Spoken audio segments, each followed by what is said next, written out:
déjà, la première chose, c'est déjà pouvoir diagnostiquer cette maladie. Avant, on ne savait pas. Maintenant, aujourd'hui, on arrive à diagnostiquer pour pouvoir prévenir. Alors, le problème, que très souvent, cette maladie, c'est surtout les sujets qui sont en surpoids. Mais les sujets aussi qui sont en non surpoids peuvent aussi faire l'apnée du sommeil. Donc, cette question-là doit être posée par le médecin généraliste régulièrement pour pouvoir détecter. Alors, le problème, c'est qu'à cause de cette gravité que ça entraîne, on a la possibilité aujourd'hui de pouvoir traiter. Alors, il faut maigrir, c'est important, mais il faut essayer effectivement d'éviter l'alcool le soir. Il faut normalement faire des exercices physiques, mais ça ne suffit pas pour pouvoir, quand on a diagnostiqué l'apnée du sommeil, il faut traiter. Et là, on a un moyen pour traiter par un appareil, parce que quand vous avez l'apnée du sommeil, ben, en position allongée, vous avez donc des tissus de pharyngée, donc de pharyngée qui va faire l'obstruction avec le recul de la langue, et cette obstruction nasale qui entre, l'obstruction par exemple la pharyngée, qui va faire qu'effectivement vous allez mal respirer et donc vous étouffez dans votre sommeil.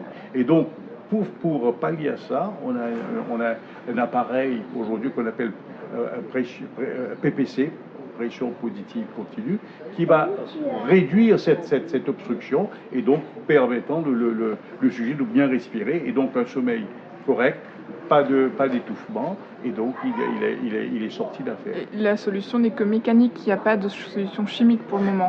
Pour l'instant, c'est surtout cet appareil. Maintenant, peut-être, il y a beaucoup de recherches qui ont été en train de se faire. Il y a aussi des médicaments qu'on a rencontrés, mais pour l'instant, tous ces médicaments, ou bien on a aussi des stimulations des nerfs laryngés, etc. Mais pour l'instant, le seul traitement qui marche très bien, c'est cet appareil PPC. Alors, il y a aussi des orthèses mandibulaires, d'avancement mandibulaire, qu'on peut utiliser dans les syndromes d'apnée du sommeil léger. Et il y a aussi une intervention chirurgicale qu'on appelle uvéopalétoplastie, mais le problème, c'est que c'est une intervention qui est réservée à des gens avec des syndromes d'apnée du sommeil très graves, mais ce n'est pas la solution idéale. Alors, l'orthèse, pour le plus grand nombre, pouvez-nous expliquer Alors, l'orthèse, c'est un avancement, justement, comme je vous l'expliquais tout à l'heure, donc quand vous avez une obstruction, orthèse, quand vous avez une obstruction en position allongée, donc la langue est repartie en arrière, donc on essaye de ramener la mâchoire vers l'avant. Donc en ramenant la mâchoire vers l'avant, donc vous libérez la sphère, les filières aériennes. Donc cet avancement mandibulaire est intéressant pour pouvoir dégager un petit peu donc cette obstruction, et donc l'air va pouvoir passer. Et bien seulement, l'utilisation, c'est dans l'apnée du sommeil modéré.